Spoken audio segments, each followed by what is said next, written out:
All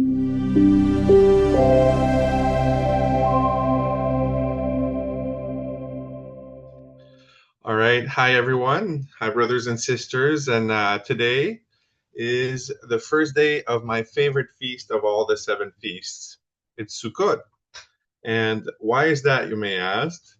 Well, it may have something to do with the food. On day 8, the big feast, the greatest feast. But seriously, it's kind of amazing to be celebrating the Feast of Sukkot today in 2025. You know, we truly are the remnant of the end times. After 1800 years of Christians not celebrating the feast, they have forgotten about the feast altogether. And since we're going to talk about the end times, then we're going to talk about prophecies. And if you ask me, there's not a feast more prophetic than the Feast of Sukkot. So today we're going to talk mostly about prophecy. But before we do that, let's see what we are commanded to do on Sukkot. The instructions surrounding Sukkot are found in Leviticus 23. The 15th day of the seventh month shall be the Feast of Tabernacles for 7 days to the Lord. On the first day there shall be a holy convocation. You shall do no customary work on it. On the 8th day you shall have a holy convocation. It is a sacred assembly, and you shall do no customary work on it. Also, on the 15th day of the seventh month, when you have gathered in the fruit of the land, you shall keep the feast of Yahweh for 7 days. On the first day there shall be a Sabbath rest, and on the 8th day a Sabbath rest. And you shall take for yourselves on the first day the fruit of beautiful trees, branches of palm trees, the bot of leafy trees and willows and the brook, and you shall rejoice before Yahweh your Elohim for 7 days. It shall be a statute forever in your generations. You shall dwell in booths or in tents for 7 days, and you are all who are native Israelites shall dwell in booths, that your generations may know that I made the children of Israel dwell in booths when I brought them out of the land of Egypt. I am the Lord your God. So to sum it up, we are to have a high Sabbath on the first day. That means no work and a holy convocation, as we're doing right now. And we are to do camping in tents for 7 days. And on the 8th day, we are to have another Sabbath party. And the 8th day is known as the biggest party of the year. However, it is referred in the scriptures as the great and awesome feast. So now that we got the logistics out of the way, let's look at the prophetic aspect of the Feast of Sukkot. Now, did you know that the 7 days of the week are parallel with the 7 days of creation? And they also represent the plan of our existence on earth. The earth is not millions of years old. The Bible tells us that the earth, well, it tells us how old the earth actually is. Have you ever read through the Genesis in your Bible and you went through the long list of genealogies and you told yourself, how boring. Why is this even here? Well, this is to help us, in part, to calculate the age of the earth. You see, from Adam to Abraham, if we add all the genealogies together, as you can see on the screen, it gives us the date of birth and the date when they died and the date when they got their son, and then so on and so on. And if we add all this together, we can see that from Adam to Abraham, there's approximately 2,000 years. And then the same, if we do the same thing with from Abraham to Yeshua, it's another 2,000 years. And then from Yeshua to us, well, we're in 2026. 2025, sorry, after after Yeshua, after Jesus Christ. So we know that it's been 2,000 years approximately. So if we add them all up together, then we are around the 6,000 year, about to enter the seventh millennium, since creation, that is. Now, there's a huge prophetic connection with the 8 days of the Feast of Sukkot and the 7 days of creation, and the 7,000 year prophetic timeline of men's rule on earth. Let's dig right into it, and let me show you what I mean. Okay, so in Psalm 90, verse 4, and in 2 Peter 3, verse 8, it suggests that a day is as 1,000 years to Elohim. Okay, so let's read. 1,000 years in your sight are like a day that has just gone by.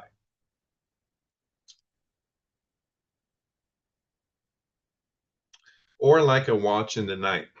And 2 Peter 3, 8, it says, but do not forget this one thing, dear friends, with Yahweh, a day is like 1,000 years, and 1,000 years are like a day. Now, these two verses are two witnesses that we need in order to establish a matter. As we know in the Torah, it says that every matter shall be established by the testimony of 2 or 3 witnesses. This means that if you rely on only one verse to support a doctrinal view, then you are missing the second and the third uh, testimony. This means that your point is invalid biblically, because to interpret scriptures, we need to use the scriptures to do that.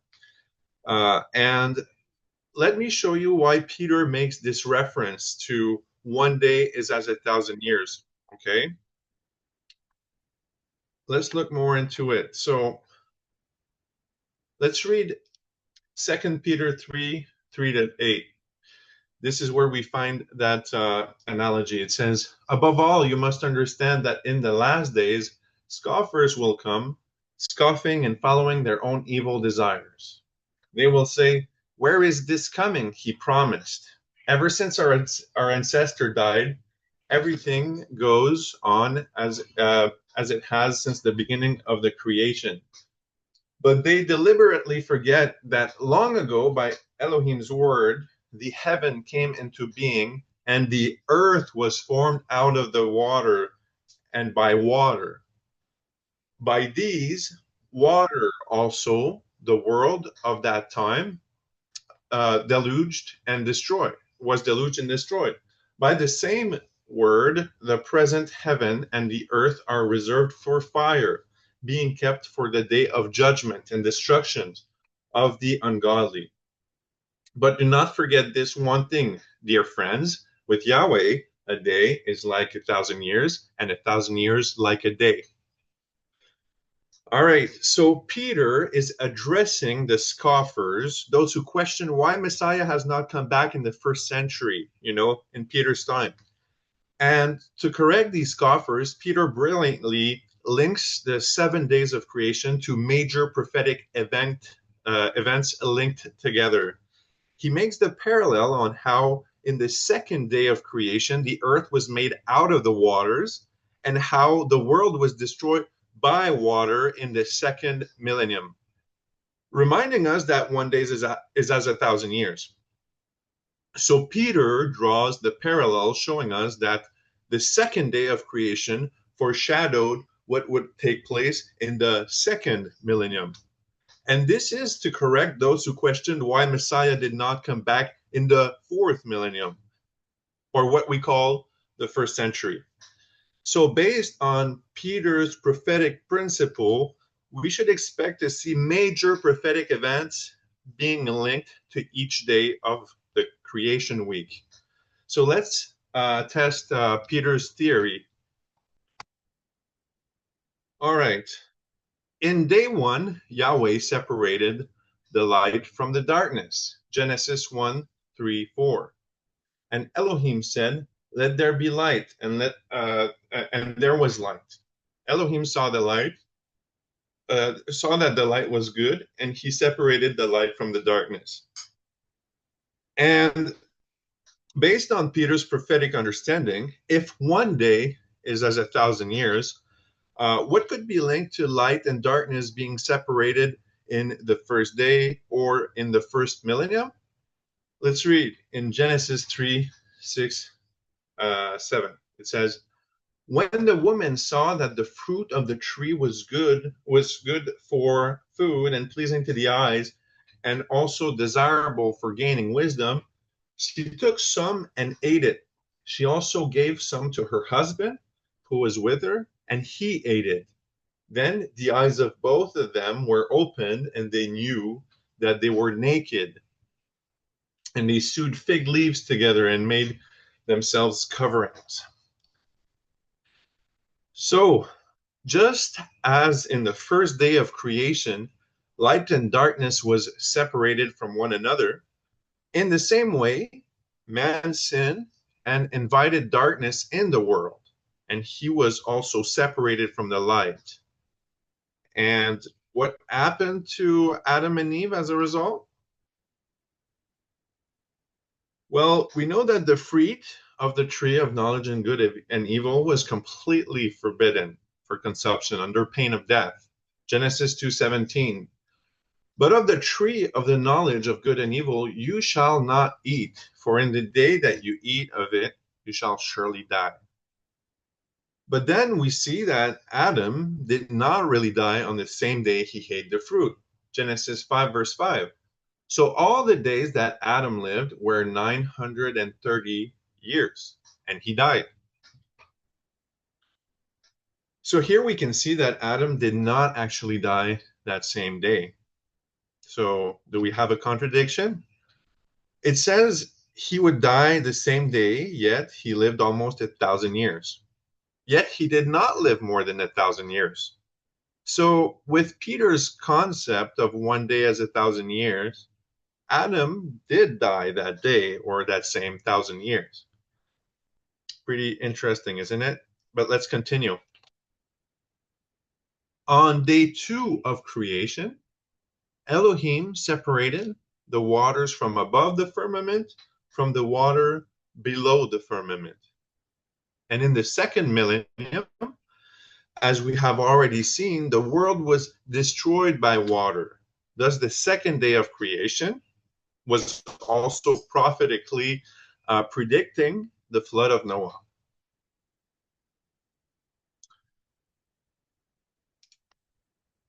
And then on day 3 of creation, Elohim planted every trees on land, and the trees bore seeds after their kind.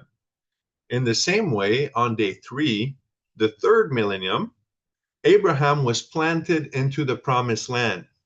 And he was also promised that his seed would be more numerous than the sand on the seashore. Thus, the third day of creation was prophetically predicting this major biblical event as well. Okay. On day 4 of creation, Yahweh created the moon and the sun, the two great lights. Genesis 1:16. Elohim made two great lights, the greater light to govern the day, and the lesser light to govern the night. He also made the stars. So, in the same way, in the fourth millennium, the Son of Righteousness, Yahweh himself, came in the world as the Son of Elohim. Malachi 4, verse 2. But unto you that fear my name shall the Son of Righteousness arise with healing in his wings, and ye shall go forth and grow up as scouts of the stall. So using Peter's prophetic understanding, we can see that day 4 of creation was prophetically predicting the coming of Messiah as the light of the world in the fourth millennium. What about day 5? Okay, on day 5 of creation, all the birds were created, and also all the waters were filled with many fishes.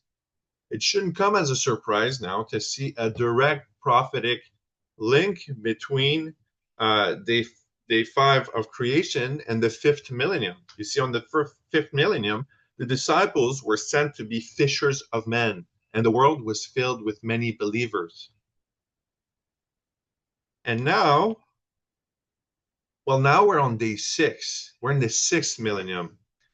And this is, and again, there's a pattern that is being held. Okay, so on day 6, all the animals of the land were created, and also mankind was created. They were told to be fruitful and multiply. And man was given dominion over all the earth and all that is in it. So in the same way, in the 6th millennium, the one we're in right now, mankind multiplied greatly. And through technology, mankind is now dominating over the earth and all that is in it. And so, day 6 of creation is directly linked with the 6th millennium. And now, on day 7 of creation, Yahweh rested from all his creation that he had made. The Sabbath was created. Genesis 2. And on the 7th day, God ended his work which he had done, and he rested on the 7th day from all his work which he had done. Then God blessed the 7th day and sanctified it, because in it he rested from all his work which God had created and made.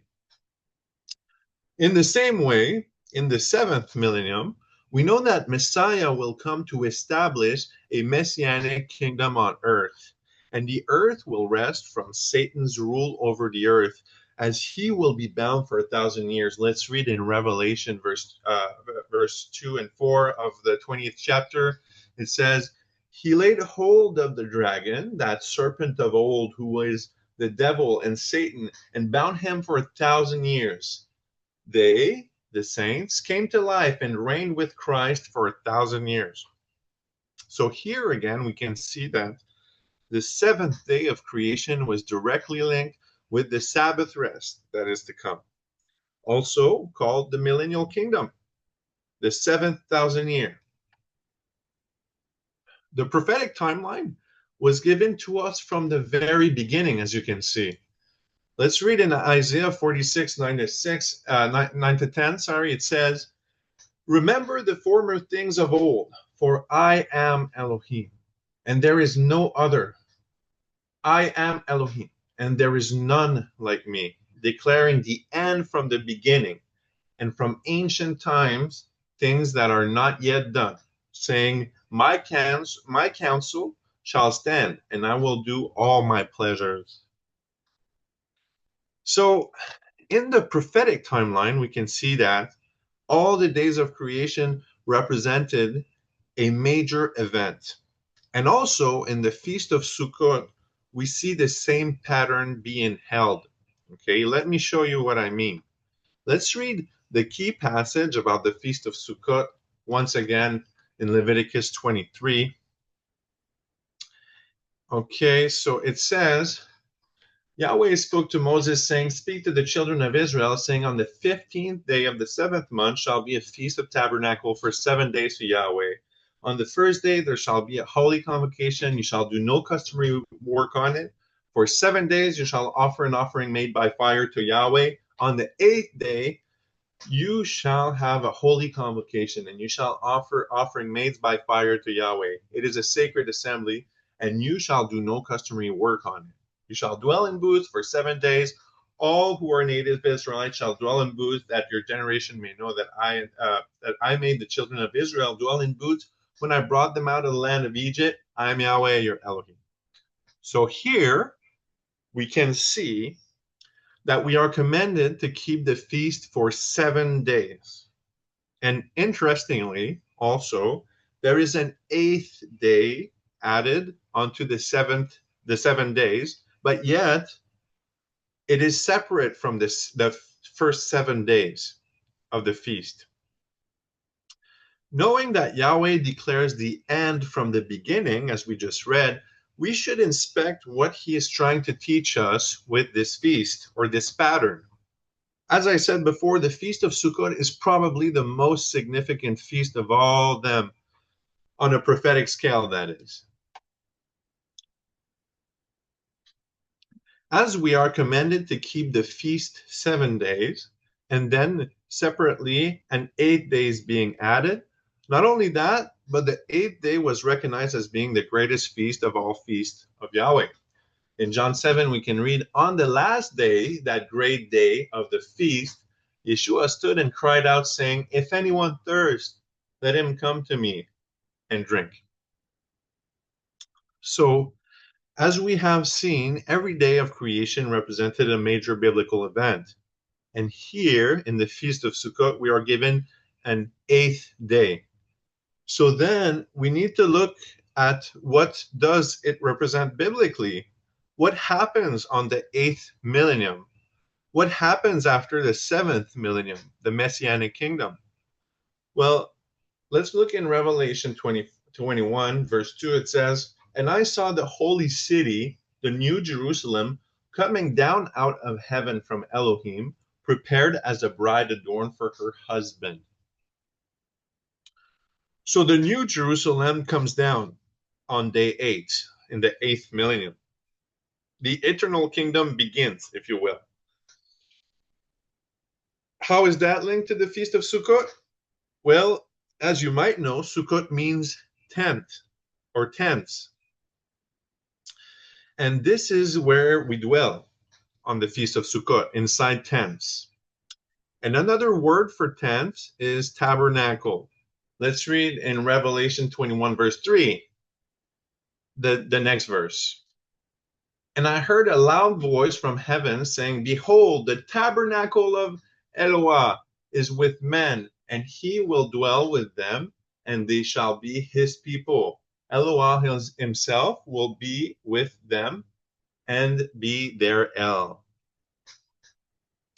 So the 8th day of Sukkot represents when Yahweh will come to dwell among us or tabernacle among us. Isn't this amazing? The Feast of Sukkot is predicting the plan of Yahweh to make his tent here on earth in the New Jerusalem. And this is why those who keep the feast are blessed. Indeed, we are aware of the prophetic plan of Elohim, but that's not all. Note that on day 1, we are commanded to have a Sabbath rest. And also on day 8 is another Sabbath rest. What does that represent? Well, surely we cannot ignore that clue.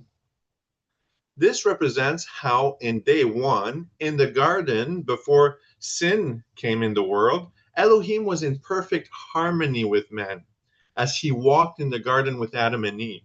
And on day 8, the same will happen. Mankind will be in perfect harmony once again with Elohim, being restored in the 8th millennium, just as man was in the first millennium. Thus, the prophetic timeline was declared from the very beginning. But hold on, that's not it. There is more. Let me catch my breath. Did you know that Yeshua was actually born during the Feast of Sukkot? Yeshua was not born on December 25th. December 25th was chosen by pagan Christians as the birthday of Christ, but it has nothing to do with Christ. It has everything to do with the winter solstice. You see, in ancient times, December 25th was the shortest day of the year. And from there, days would only start getting longer and longer. So it represented the rebirth of the sun. December 25th was the birthday of the Babylonian god Tammuz, and it was shared with many other gods, such as the Egyptian sun god called Ra. And just as I said, Yeshua really had nothing to do with this date. It was not his birthday, nothing like that. No, instead, the birth of Messiah was on the Feast of Sukkot. Even though the scriptures do not explicitly say it, we can put all the pieces together and see why I am claiming this. We will start by read John 1:14. And the Word became flesh and dwelt eskenosen among us. So the Greek word eskenosen literally means to pitch a tent or to tabernacle. This strongly echoes the theme of Sukkot, when the Israelites dwelt in temporary shelters to remember Yahweh's presence in the wilderness. So just as our bodies are temporary locations for our soul to dwell in, a sukkah is a temporary place that we dwell in. In the same way, Messiah came to dwell among us. He came to tabernacle among us. Luke 2, verse 7 says Mary laid Yeshua in a manger because there was no room in the inn. Sukkot is one of the 3 pilgrimage feasts in the Torah, as outlined in Deuteronomy 16, verse 16. And during the pilgrimage feast, the Hebrew families traveled to Jerusalem to celebrate. This caused Jerusalem and surrounding towns like Bethlehem to become extremely crowded. Inns and guest house would have been full due to the influx of travelers. Because of the overcrowding, Mary and Joseph could not find proper lodging. As a result, Yeshua was born in a humble setting, likely a stable or a shelter used for animals. And this aligns with the theme of Sukkot, dwelling in temporary shelters and Yahweh's presence in the midst of his people. Now, in the next verse, in Luke 2, verse 8, it says that shepherds were living in the fields, watching their flock at night. Well, in December 25th, nights in Israel are cold and rainy, making it unlikely for shepherds to stay outside overnight. But during Sukkot, September and October, the weather is mild and dry, ideal for outdoor living. Shepherds typically keep flocks in the field during warmer months, not winter. This supports the idea that Yeshua was born during Sukkot, not in December. The presence of shepherds in the field at night fits well with the seasonal condition of early autumn. And then there's in Luke chapter 1, verse 5, it says that Zechariah, the father of John the Baptist, was serving in the division of Abijah. The Abijah division was the 8th of 24 priestly rotation in the temple, as it is outlined in 1 Chronicles 24, verse 10. Each division served twice a year for 1 week. Abijah's second rotation typically fell around late spring, May or June. So during his temple service, Zechariah receives the angelic message that his wife Elizabeth will conceive John the Baptist. Assuming conception happens shortly after, John is conceived in late spring. Luke 1, verse 36 says Elizabeth was 6 months pregnant when Mary conceived Yeshua. That places the conception of the conception around late fall, November, December.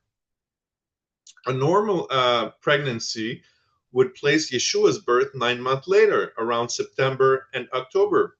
This aligns perfectly with the biblical month of Tishrei, which includes the Feast of Tabernacle, the Feast of Sukkot. So with all this compelling evidence, we can say with confidence that Yeshua was born on the Feast of Sukkot.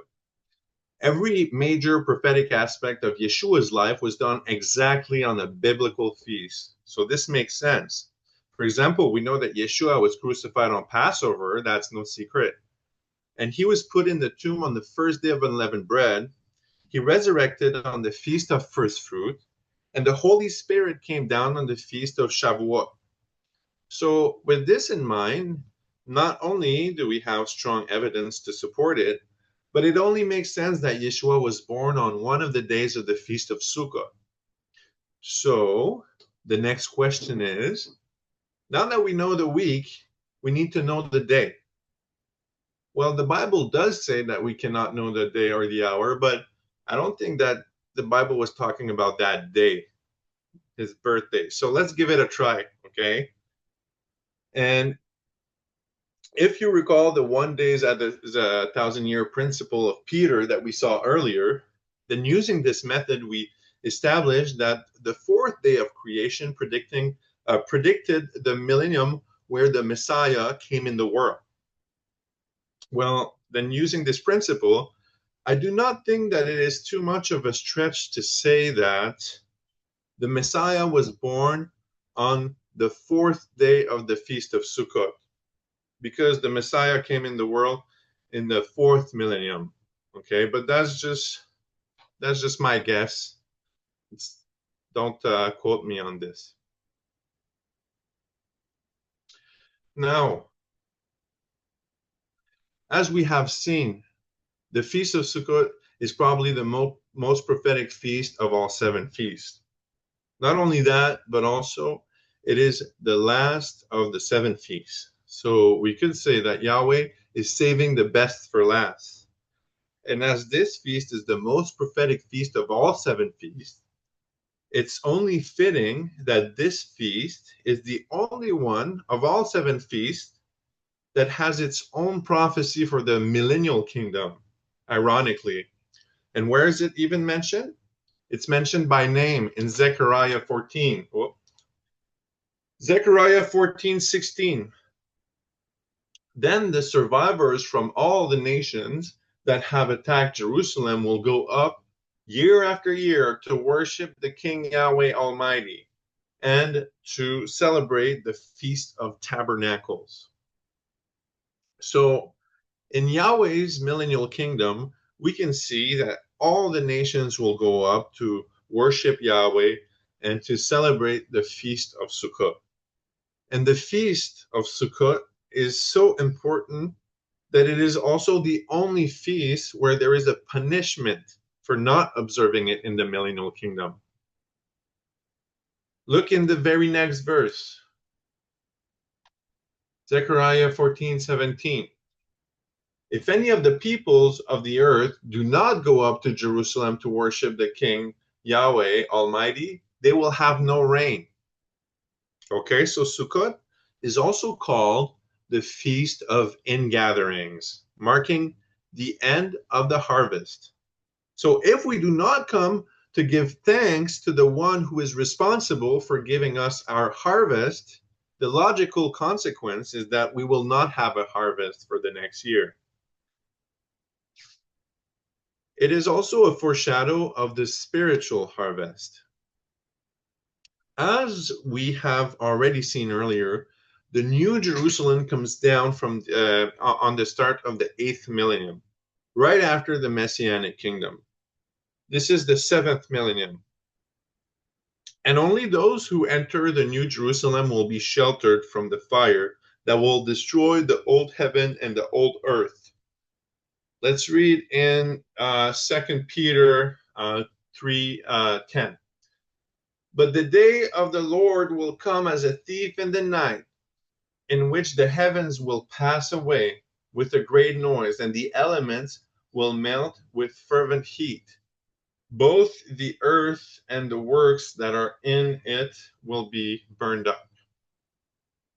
And in Revelation 21, verse 1, then I saw a new heaven and a new earth for the first heaven and the first earth had passed away. Now, this is very significant because as Yeshua says himself, this new heaven and this new earth will bring forth also a change in the law. But nothing will change from the Torah before that. Matthew 5:17-19. Do not think I came to destroy the law or the prophets. I did not come to destroy, but to fulfill. For assuredly I say to you, till heaven and earth pass away, not a jot, not one tittle will by no means disappear from the law until all is fulfilled. Whoever therefore breaks one of the least of these commandments and teaches man so shall be called least in the kingdom of heaven. But whoever does and teaches them, he shall be called great in the kingdom of heaven. So now we can see that it makes sense that it is those who keep the Torah who will enter in the New Jerusalem. Revelation 22, blessed are they that do his commandment, that they may have right to the tree of life and may enter in through the gates of the city. And also Deuteronomy 16, 14, 15 talks about the joy of the Feast of Sukkot. Be joyful at your festival. So it says to be joyful on the feast. It's not only a suggestion, but it is a command to be joyful. And this makes Sukkot unique among all the biblical festivals. Other feasts may involve celebration, but Sukkot is the only one where joy is required of you. Everyone, your servant, your strangers, orphans, and widows, those who don't even have a good reason to be joyful. And this also foreshadows something deeper. In Revelation 21, verse 4, probably my favorite verse of the whole Bible, it says, and he will wipe every tear from their eyes. There will be no more death, or mourning, or crying, or pain, for the old order of things has passed away. And this is why we are commanded to be joyful, because Yahweh himself will wipe away every tear from our eye. You know, this is why it doesn't matter how much you suffered on earth. I know many people who had a terrible life, and some suffered so much that they are stuck in this state of constant torment. It's like life has snatched away any joy and hope, and now they feel like just damaged good. Someone who have been taken advantage of in their life so much that now they can't trust anyone anymore. Someone who, no matter how much they try to overcome their wounds, they just can't seem to get rid of the pain. Because to forgive is one thing, but to forget is not possible for many of us. And some things hurt so much that no matter how much one tries, they just can never make the pain go away. But if you feel like you can relate to that situation in one way or another, just know that this is your moment. Yeshua himself will wipe away all tears, and he promised that. This is why it doesn't matter how much you suffered on this earth, because this world is full of pain and sorrows and hardships. But in the new heaven and the new earth, it will not be so. So hang in there. Whoever you are, hang in there. He is coming back, and he will make all things new. And in the meantime, rejoice on the Feast of Sukkot. Rejoice. So in conclusion, the Feast of Sukkot is the most prophetic feast of all 7 feasts. It involves the one day as 1,000 years principle. The end was declared from the beginning. It paints a picture of the kingdom that is to come, and we must rejoice on Sukkot. It's all prophetic. Well, thank you, and Chag Shemer. That will be all.